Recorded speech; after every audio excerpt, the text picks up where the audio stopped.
ఎంత ఘోరం అంటే ఈ రేవంత్ రెడ్డి పరిపాలన ప్రజాస్వామ్యం అంటేనే ఘోరంగా తయారైంది. నిన్న మమ్మలను నేను విప్పు జారీ చేయాలి. ఆర్డీఓ ఆఫీస్కి కూడా పోయేందుకు నాకు అనుమతి ఇవ్వదు. కమిషనర్ ఆఫీస్కి కూడా పోయేందుకు అనుమతి ఇవ్వలేదు. అదే అమెరికాకు సంబంధించిన సిటిజన్షిప్ ఉన్న ఝాన్సీ గారిని ఆర్డీఓ ఆఫీస్ పోయింది, కమిషనర్ ఆఫీస్ పోయింది, మున్సిపాలిటీలో వాళ్ళ దగ్గర కూడా పోయి ఒక్కొక్కరికి ₹1 ఇస్తాం, 2 కోట్లు ఇస్తామంటే మా వాళ్ళు ఎవరు కూడా అమ్ముకోలేదు.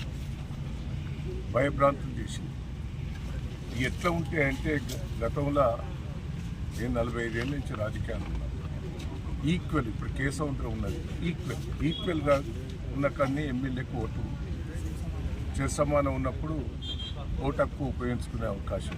ఇక్కడ ప్రజలు తొర్రూరు పట్టణ ప్రజలు క్లియర్గా మాకు 9 ఇచ్చారు, వాళ్ళకి 7 ఇచ్చారు.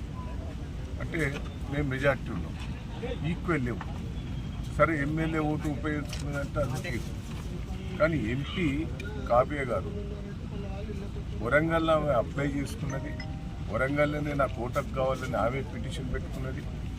ఆ పిటిషన్ ప్రకారంగా ఆమె పిటిషన్లు ప్రమాణ స్వీకారం చేసిండ్రు. ఇక్కడ నీకు ఓటకు కల్పించినామని క్లియర్గా వాళ్ళకు ఆధారాలతో ఇచ్చింది. 3 రోజుల బట్టి మేము ప్రయత్నం చేస్తున్నాం ఆర్డీఓ గారి దగ్గర, కలెక్టర్ దగ్గర, మున్సిపల్ కమిషనర్ దగ్గర. ఏమో ఓటకు ఇక్కడ ఉపయోగించుకున్నదట, దాన్ని ఆధారం ఇవ్వండి అని మా కోర్టు వాళ్ళు అడుగుతున్నారు. 3 రోజుల బట్టి ఆధారాలు కూడా ఇస్తలేదు. ఇవాళ ఓటేసి అది ప్రజాస్వామ్యం వేసినాక ఒక్కసారి ఆలోచించండి. జనగాంలో ఇద్దరు సమానంగా ఉంటే మా వాళ్ళని గుంజి కాంగ్రెస్ పార్టీతో సమానం వస్తే ఆడ టాస్లా వాళ్ళకే వచ్చింది.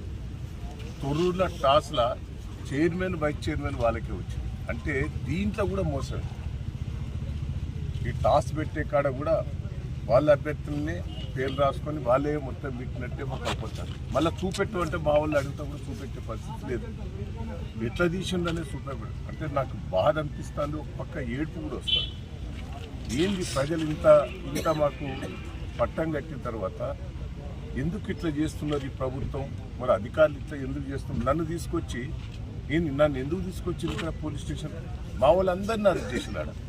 ఆడవాళ్ళు ఆబ్జెక్షన్ పెట్టేటోళ్ళు, మా చైర్మన్గా నిలబడ్డ కుటుంబ సభ్యులందరినీ కూడా పట్టుకొచ్చి పోలీస్ స్టేషన్లో పెట్టినట్టు మా మిస్సెస్ను పోలీస్ స్టేషన్లో అరెస్ట్ చేసి పెట్టారు. నన్ను అడిగి రాకుండా చేశారు. నేను తొర్రూరులో నాకు ఇల్లు ఉన్నది, తొర్రూరులో నాకు ఆఫీస్ ఉన్నది, నేను ఎప్పుడు తొర్రూరులో పండుకుంటుంది. మరి నా తొర్రూరులో ఆఫీసులో నన్ను ఉంటానంటే కూడా నుంచి తీసుకొచ్చి ఇక్కడ పెట్టారు. నర్సులపేట తీసుకొచ్చారు. ఆడ ఝాన్సీ గారికి సిటిజన్షిప్ అమెరికాలో ఉన్నదా? ఇక్కడ ఇల్లు లేదు, ఏది లేదు, తొర్రూరులో ఆమె బాధాపుతున్నదా? అంటే ఎంత ఘోరం అండి. 45 ఏళ్ళ రాజకీయాలలో ఇంత మోసం, ఇంత దగ నేను ఎప్పుడు కూడా రాజశేఖర్ రెడ్డి పీరియడ్లో కూడా ఇట్లా ప్రజాస్వామ్య విరుద్ధంగా ఎప్పుడు కూడా చేయలేదు. కానీ ఇప్పుడు ఎందుకో ప్రజాస్వామ్య విరుద్ధంగా నాకు రాజకీయాలలో ఈ కక్ష సాధింపులు చేయటం వల్ల రాజకీయాల్లో ఉండాలన్నా తప్పుకోవాలన్నా ఏంది ఇంత గోస? ఏందండి? ప్రజలు నాకు పట్టం కట్టారు. సర్పంచ్ ఎన్నికలలో మెజార్టీ సీట్లు ఇచ్చారు. నేను 46,000తో ఓడిపోతే నాకు 2,000 లీడ్ ఇచ్చిండు సర్పంచ్ ఎన్నికలు. పెద్ద గ్రామ పంచాయతీలని నన్నే గెలిపించారు. ఇవాళ మున్సిపాలిటీ కూడా మెజార్టీ వచ్చింది. ఇంత ప్రజాస్వామ్యంగా వచ్చిన దాన్ని ఇంత దౌర్జన్యంగా చేస్తాం. నాకైతే బాధ ఉన్నది, నాకు ఏడుపు వస్తున్నది. అసలు రాజకీయాల్లో ఉండాలన్నా, రాజకీయాల నుంచి తప్పుకోవాలన్నా అనిపిస్తుంది. నాకైతే ఇంత గోస, ఇంత ప్రజాస్వామ్య విరుద్ధంగా చేస్తుంటే ప్రజలు పాపం సంతోషంగా ఉన్నారు. కార్యకర్తలు కూడా రాత్రింబోలు కష్టపడ్డారండి. మా కార్యకర్తల కష్టం చూస్తే అయితే నాకు బాధ అనిపిస్తారు. ప్రజలైతే కార్యకర్తలు 2 రోజుల బట్టి భోజనం లేకుండా 10,000 మంది కార్యకర్తలు వచ్చి రాత్రింబోలు కష్టపడ్డట్లు నా కోసం నేను ఏం చెప్పాలి, ఏందైనా చెప్పాలి?